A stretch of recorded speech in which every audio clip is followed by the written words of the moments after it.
ഐഫ്ലോ honey magic അവനിലേക്ക് സ്വാഗതം. നമ്മുടെ നാട്ടിൽ കുറേ നാൾ വളരെ വിവാദമുണ്ടായിരുന്ന കാര്യമാണ് ബീഫ് കഴിക്കാമോ കഴിക്കാൻ പാടില്ലേ, ബീഫ് നിരോധനം, ഇത്തരം കാര്യങ്ങളൊക്കെ ധാരാളമായിട്ട് നമ്മൾ കേട്ടിരുന്നു.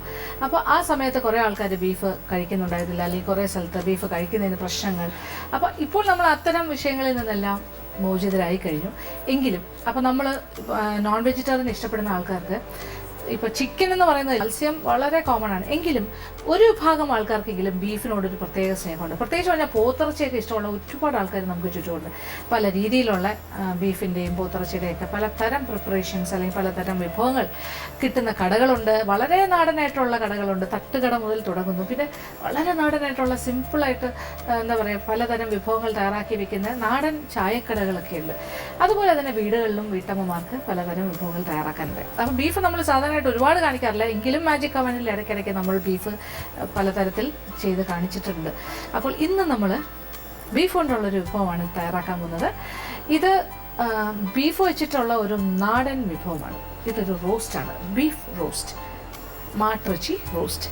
റോസ്റ്റ് എന്ന് പറയുമ്പോൾ പല രീതിയിലുണ്ട്. അപ്പോൾ ഒരു കോണ്ടിനെൻ്റൽ റോസ്റ്റ് ആയിട്ട് വേണമെങ്കിൽ ചെയ്യാം, അതല്ലെങ്കിൽ വലിയ പീസായിട്ട് വെച്ചിട്ട് അത് ഒരു കോണ്ടിനെൻ്റൽ സ്റ്റൈലാണ്. പിന്നെ അത് സ്ലൈസ് ചെയ്തിട്ട് ഒരു സോസോട് കൂടിയുള്ള റോസ്റ്റ്, അങ്ങനെയും വ്യത്യസ്തമായ റോസ്റ്റ് നമുക്ക് തയ്യാറാക്കാൻ സാധിക്കും. പക്ഷേ ഇതൊന്നുമല്ല, ഇത് വളരെ നാടനായിട്ടുള്ള ഒരു ബീഫ് റോസ്റ്റ്.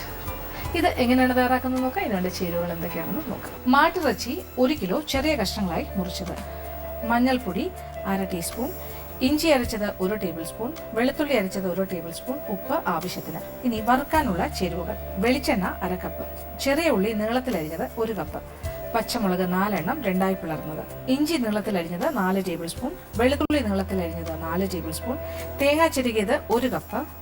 ഇനി വഴറ്റാൻ വേണ്ട ചേരുവകൾ: സവാള 4 എണ്ണം ഘനം കുറച്ച് നീളത്തിലരിഞ്ഞത്, മല്ലിപ്പൊടി 1/2 ടേബിൾ സ്പൂൺ, മുളക് പൊടി 2 ടേബിൾ സ്പൂൺ, കുരുമുളക് പൊടി 1 ടീസ്പൂൺ, ഗരം മസാല പൊടി 1 ടീസ്പൂൺ, വിനാഗിരി 1 ടേബിൾ സ്പൂൺ, കറിവേപ്പില 2 തണ്ട്.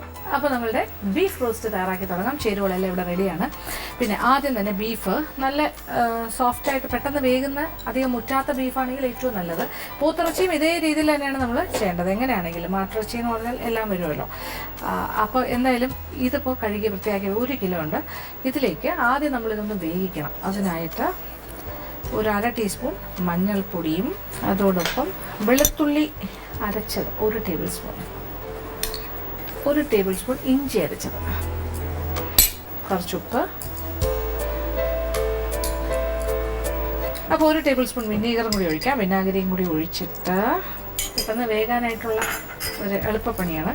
അല്ലെങ്കിൽ പച്ചപ്പപ്പായ അരച്ചത് കുറച്ച് ചേർത്താലും മതിയാകും. പെട്ടെന്ന് ടെൻഡറൈസറാണ് ശരിക്കും പറഞ്ഞാൽ, അത് പെട്ടെന്ന് വേകാനായിട്ട് സോഫ്റ്റ് ആകും.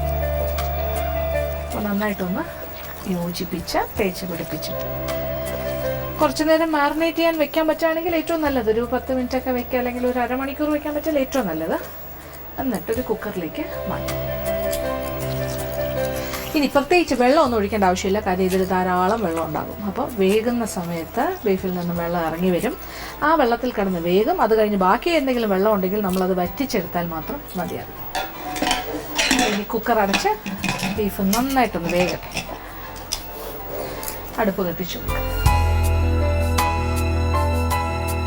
അങ്ങനെ നമ്മളുടെ ബീഫ് വേവിച്ച് റെഡിയാക്കി എടുത്തിരിക്കുകയാണ്. അതിൻ്റെ വെള്ളം, ബാക്കി കുറച്ച് വെള്ളം ഉണ്ടെങ്കിൽ വറ്റിച്ചെടുക്കുക, അതല്ലാന്നുണ്ടെങ്കിൽ ഊറ്റി മാറ്റുക. പക്ഷേ വറ്റിച്ചെടുക്കുന്നതായിരിക്കും കൂടുതൽ സ്വാദ്.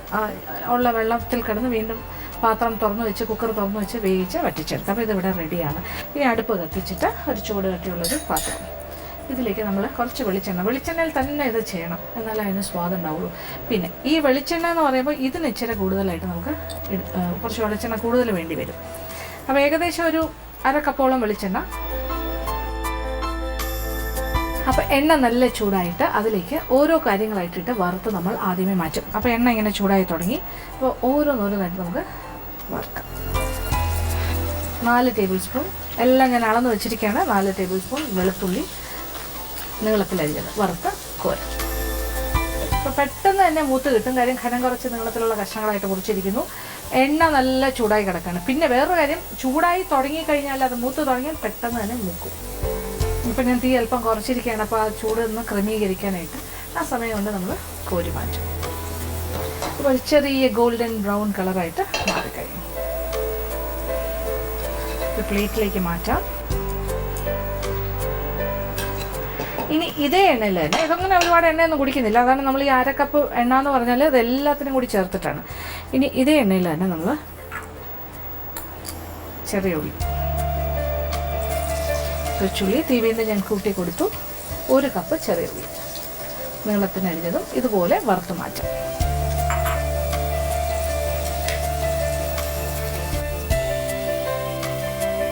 ഇപ്പം ചെറിയ ഉള്ളിയും പാകത്തിന് മൂത്ത് തുടങ്ങിയിട്ടുണ്ട്. അപ്പം മൂത്ത് തുടങ്ങുമ്പോൾ തന്നെ നമ്മൾ എടുത്തു തുടങ്ങണം. തീ അല്പം കുറയ്ക്കാം, അതും കരിയാൻ പാടില്ല. കറക്റ്റ് ഗോൾഡൻ കളറിൽ തന്നെ എടുക്കണം. ഇതിന്നൊരു മൂക്കലുണ്ട് ഉള്ളിക്ക്, അത് നമ്മൾ മനസ്സിൽ കാണണം. കുറച്ച് ഇതിന്നൊരു മൂക്കലുണ്ട്. ഓക്കെ, അപ്പോൾ ഉള്ളിയും നമ്മൾ വറുത്തെടുത്ത് കഴിഞ്ഞു. ഇനി എന്താണ്? ഇഞ്ചി, നീളത്തിനരിഞ്ഞ ഇഞ്ചി 4 ടേബിൾ സ്പൂൺ. അതിൻ്റെ കൂടെ നമുക്ക് പച്ചമുളകും കൂടി ചേർക്കാം, 4 പച്ചമുളക്. ഇതൊരുപാട് ബ്രൗണൊന്നും ആകണ്ട, ഒന്ന് ചെറുതായിട്ടൊന്ന് മൂത്ത് തുടങ്ങുന്ന ഒരു സ്റ്റേജ്. അപ്പോൾ ഈ എണ്ണയുടെ സ്വാദൊന്ന് ആലോചിച്ച് നോക്കൂ. എല്ലാ കാര്യങ്ങളും ഇതിലാണ് നമ്മൾ വറുത്ത് മാറ്റുന്നത്. അപ്പോൾ ഇതിൽ വെളുത്തുള്ളിയുടെ സ്വാദ് ഇറങ്ങിയിട്ടുണ്ട്, ഇഞ്ചിയുടെ ഉണ്ട്, പച്ചമുളകിൻ്റെ ഉണ്ട്, ചെറിയ ഉള്ളിയുടെ, ഇങ്ങനെ എല്ലാത്തിൻ്റെയും സ്വാദുള്ള എണ്ണയാണ്. അപ്പോൾ തീ ഞാൻ വീണ്ടും കൂട്ടി കൊടുത്തിട്ടുണ്ട്, അതുകൊണ്ട് തന്നെ പെട്ടെന്നാകും. ഇതിപ്പോൾ ഏതാണ്ട് മൂത്ത് തുടങ്ങി. അപ്പോൾ നമ്മൾ ഇഞ്ചിയും പാകത്തിന് മൂത്തിട്ടുണ്ട്. ഇത് സൈഡിലേക്ക് വയ്ക്കാം. ഇഞ്ചി, പച്ചമുളക്. അപ്പം നമുക്ക് ആവശ്യമുള്ള പ്രധാന കാര്യങ്ങളെല്ലാം 1 by 1 ഞാനിങ്ങനെ വറുത്ത് മാറ്റുകയാണ്. ഇനിയൊരു കാര്യം, തേങ്ങ ചിരകിയത് 1 കപ്പ്, അതും കൂടി വറുത്തെടുക്കുക. ഇതുപോലെ തന്നെ ഒരു ഗോൾഡൻ ബ്രൗൺ ആകുമ്പോൾ മാറ്റാം. ഇപ്പം തന്നെ നമ്മളുടെ 3 കാര്യങ്ങൾ ഇവിടെ കറക്റ്റായിട്ട് നമ്മൾ പാകത്തിന് മൂപ്പിച്ചെടുത്തിട്ടുണ്ട്. ഇതിനൊരു കറക്റ്റ് പാകമായിരിക്കണം. അത് ഇതാണ് അതിൻ്റെ പാകം. എല്ലാം ഒരു ചെറിയ ഗോൾഡൻ ബ്രൗൺ കളർ ആകാൻ തുടങ്ങുന്ന പാകം ആവശ്യത്തിന് മൂത്തിട്ടുണ്ട്. ഒരുപാട് ബ്രൗണായി ഭയങ്കര ക്രിസ്പിയായി മാറേണ്ട ആവശ്യമില്ല, എന്നാൽ ക്രിസ്പിനെസ് ചെറിയ കരിപ്പാകാൻ തുടങ്ങുന്നൊരു സ്റ്റേജ്. ഇനി ഇച്ചിരി സ്ഥലം ഞാൻ വെച്ചിട്ടുണ്ട്. ഇതിവിടെ നമുക്ക് തേങ്ങ വറുത്തതും കൂടി വയ്ക്കാനാണ്. തേങ്ങയും പാകത്തിന് മൂത്ത് തുടങ്ങി. തീ നന്നായിട്ട് ഞാൻ കുറച്ചിട്ടുണ്ട്. ആ സമയം കൊണ്ട് നമ്മളത് എണ്ണയിൽ നിന്നും ഊറ്റി മാറ്റും. അപ്പോൾ നമുക്ക് ആവശ്യമുള്ള കാര്യങ്ങളെല്ലാം ഇവിടെ റെഡി ആയി കഴിഞ്ഞു. ഇനി എന്താണ്? ഇനി ഇതേ എണ്ണയിൽ തന്നെ നമ്മൾ വേവിച്ച് വെച്ചിരിക്കുന്ന ബീഫ്,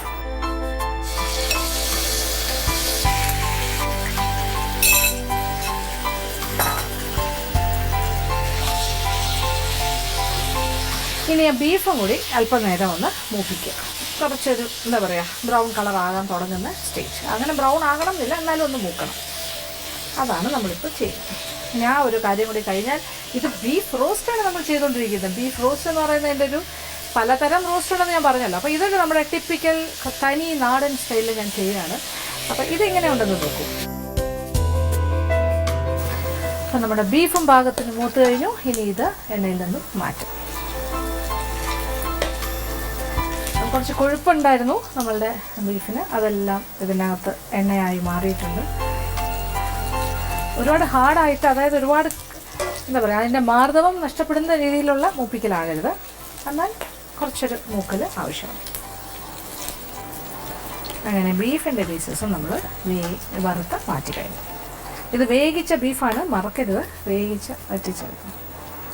അപ്പോൾ ഇനി ഇത്ര എണ്ണ ബാക്കിയുണ്ട്. ഇനി നമുക്ക് എന്താ വേണ്ടത്? ഇനിയാണ് നമ്മൾ ബാക്കി കാര്യങ്ങൾ ചെയ്യാം. റോസ്റ്റിൻ്റെ പ്രോസസ്സ് സ്റ്റാർട്ട് ചെയ്യാൻ പോകണം. ഇനി ഇതേ എണ്ണയിലേക്ക് നമ്മൾ 4 സവാള, ഈ 4 സവാള എന്ന് പറയുമ്പോൾ ഞാനിത് ഹാഫ് സ്ലൈസസ് ആയിട്ടാണ് മുറിച്ചിരിക്കുന്നത്. ഓരോ സവാളയും 2ആയിട്ട് മുറിച്ചിട്ട് നെടുകെ മുറിച്ച് പിന്നെ സ്ലൈസ് ചെയ്യും. ഇതിന് ഭയങ്കര ബ്രൗൺ ഒന്നും ആകണ്ട, ഇതൊന്ന് വഴറ്റിയാൽ മാത്രം മതി. നന്നായിട്ടൊന്ന് വഴണ്ട് കിട്ടണം, അത്രേ ഉള്ളൂ. വീഴ്ത്തി കൂട്ടി കൊടുക്കാം. അപ്പോൾ വറുക്കാനുള്ള കാര്യങ്ങളെല്ലാം നമ്മൾ വറുത്ത് വെച്ച് കഴിഞ്ഞു. ഇനി ഇതിനെ സവാളയും കൂടി ചേർത്തിട്ട് നന്നായിട്ട് ചെയ്യാം. ഇപ്പം നമ്മുടെ സവാള 4 എണ്ണവും വാടി കളറെല്ലാം മാറാൻ തുടങ്ങുന്നു. ചുരുങ്ങി കഴിഞ്ഞു, അതിൻ്റെ ക്വാണ്ടിറ്റി വളരെ കുറച്ചായി കഴിഞ്ഞു. ഇനി 2-3 കാര്യങ്ങൾ. നമ്മൾ വറുത്ത് വെച്ചിരിക്കുന്ന ബീഫുണ്ട്, പിന്നെ കറിവേപ്പില ചേർത്തിട്ടില്ല, കുറച്ച് കറിവേപ്പില ചേർക്കാം. കറിവേപ്പിലെല്ലാം ചേർത്ത് കഴിയുമ്പോഴാണ് ആ ഒരു മണം കൂടാൻ പോകുന്നത്, ഒരു നാടൻ രുചിയുടെ മണം.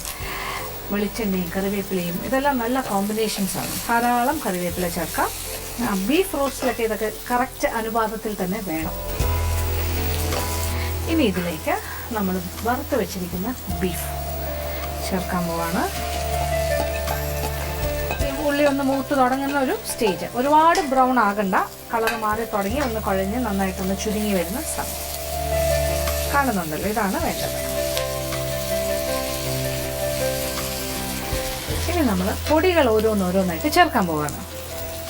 മല്ലിപ്പൊടി, മുളക് പൊടി, കുരുമുളക് പൊടി, പിന്നെന്താ ഗരം മസാല പൗഡർ. അപ്പോൾ ആദ്യം മുളക് പൊടി ആയിക്കോട്ടെ. നമ്മൾ ഏതാണ്ടൊരു പിരിയൻ മുളക് പൊടിയാണെങ്കിൽ 2 ടേബിൾ സ്പൂൺ വരെ ആകാം. 1 കിലോ ബീഫല്ലേ, പിരിയൻ മുളക് പൊടിയാണെങ്കിൽ. അല്ലാത്ത മുളക് പൊടി, സാധാരണ മുളക് പൊടിയാണെങ്കിൽ 1.5 ടേബിൾ സ്പൂൺ ആയാലും മതിയാണ്, നോക്കിയിട്ട് ചെയ്യാം. ഇനി മല്ലിപ്പൊടി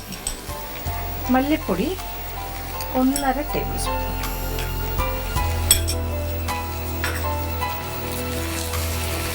അപ്പോൾ 1 ടീസ്പൂൺ കുരുമുളക് പൊടി, തരിതരിപ്പായി നമ്മൾ വീട്ടിൽ പൊടിച്ച കുരുമുളക് പൊടി.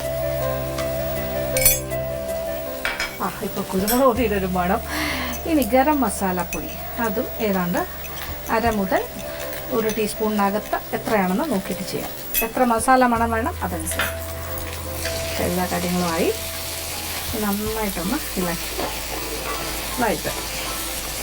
അപ്പോൾ ഇതെല്ലാം കൂടി ഒന്ന് മൂത്ത് ഈ മസാല പൊടികളും മല്ലിപ്പൊടി, മുളക് പൊടി, ഇതിൻ്റെ എല്ലാം പച്ചച്ചുവയൊക്കെ മാറണ്ടേ. അപ്പോൾ ഈ സവാള ഒരുപാട് ബ്രൗൺ ആയി ക്രിസ്പി ആകരുത്, പ്രത്യേകം ശ്രദ്ധിക്കാൻ. സോഫ്റ്റ്നെസ് ഉണ്ടാകണം, ആ ഒരു നന്നായിരിക്കണം. അതിങ്ങനെ മൂത്ത് തുടങ്ങുന്ന ഒരു സ്റ്റേജാണ് വേണ്ടത്. കാര്യം ഇനി നമ്മൾ ചേർക്കാൻ പോകുന്ന കാര്യങ്ങളെല്ലാം തന്നെ നല്ല വറുത്ത് കോരിയ കാര്യങ്ങളാണ്. ഇതിന് ചെറുതായിട്ടൊരു കുഴഞ്ഞ് കിട്ടുന്ന ഒരു രീതിയാണ് വേണ്ടത്. അപ്പോൾ ഉപ്പൊക്കെ പാകത്തിനുണ്ടോ എന്ന് നോക്കുക, ഇല്ലെങ്കിൽ ഈ സ്റ്റേജിലും ചേർത്ത് കൊടുക്കാം. ഇനി അവസാനത്തെ സ്റ്റേജിലും വേണമെങ്കിൽ ചേർക്കാം. എരിവ്, ഇങ്ങനത്തെ കാര്യങ്ങളെല്ലാം ഓരോരുത്തർക്ക് ഇഷ്ടത്തിനനുസരിച്ച് കൂട്ടുകയും കുറയ്ക്കുകയൊക്കെ ചെയ്യുക. അതെല്ലാം ഈ സമയത്ത് തന്നെയാണ് ചെയ്യുന്നത്. അപ്പോൾ പൊടികളെല്ലാം പാകത്തിന് മൂത്തു. ഇനി നമ്മൾ അതിൻ്റെ ഫൈനൽ സ്റ്റേജിലേക്ക് കടക്കുകയാണ്. ഇനി നമ്മൾ വറുത്ത് വെച്ചിരിക്കുന്ന കാര്യങ്ങൾ ഓരോന്നോരോന്നായിട്ട്, വെളുത്തുള്ളി, പിന്നെ ചെറിയ ഉള്ളി വറുത്തത്, പച്ചമുളകും ഇഞ്ചിയും വറുത്തത് എല്ലാം ഇങ്ങനെ ചേർക്കാം. അതെല്ലാം ഇതിനോടൊപ്പം. അപ്പോൾ കഴിക്കുന്ന സമയത്ത് ഇതെല്ലാം നമുക്ക് ഇടയ്ക്കിടയ്ക്ക് കഴിക്കാനായിട്ട് കിട്ടും. അതാണ് ഇനി വരാൻ പോണ കാര്യം. ഇനി എന്താണ്, ഇനി ലാസ്റ്റ് നമ്മുടെ തേങ്ങ വറുത്ത് വെച്ചതും കൂടി ചേർക്കാം.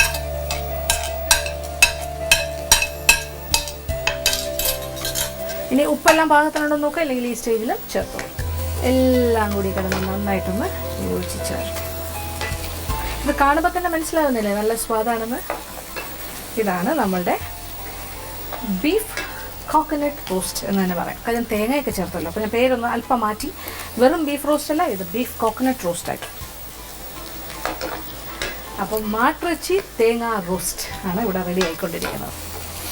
നല്ല മണം, എനിക്ക് പറഞ്ഞറിയിക്കാൻ വയ്യാത്തത്ര മണമാണ് ഇവിടെ. നല്ലൊരു മണവും അത് ആ രുചിയെ നമുക്ക് ഫീൽ ചെയ്യിക്കുന്ന ഒരു മണമാണ്. നമ്മൾ ഉപ്പ് ബീഫിൽ മാത്രമേ ചേർത്തിട്ടുള്ളൂ വേവിക്കുന്ന സമയത്ത്, അതുകൊണ്ട് കുറച്ച് ഉപ്പ് എന്തായാലും വേണ്ടി വരും.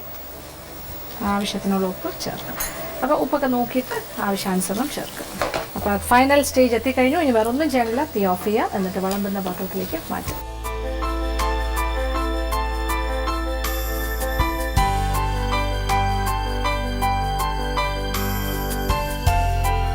അങ്ങനെ നമ്മളുടെ സ്വാദിഷ്ടമായ ബീഫ് കോക്കനട്ട് റോസ്റ്റ് ഇവിടെ റെഡി ആയി കഴിഞ്ഞു. അപ്പോൾ ഇത് എന്തിൻ്റെ കൂടെ വേണമെങ്കിലും കഴിക്കാൻ പറ്റുകയാണ്. ഉണ്ടാക്കാൻ വളരെ എളുപ്പമാണ്, ഒരു അല്പം ക്ഷമ മാത്രം മതി. പല പല സ്റ്റേജസ് ആയിട്ട് വറുക്കുന്നൊരു ജോലി മാത്രമേ ഉള്ളൂ, വേറെ എല്ലാം എളുപ്പമാണ്. അപ്പോൾ തീർച്ചയായിട്ടും പരീക്ഷിക്കുക. എല്ലാവർക്കും ഇഷ്ടം.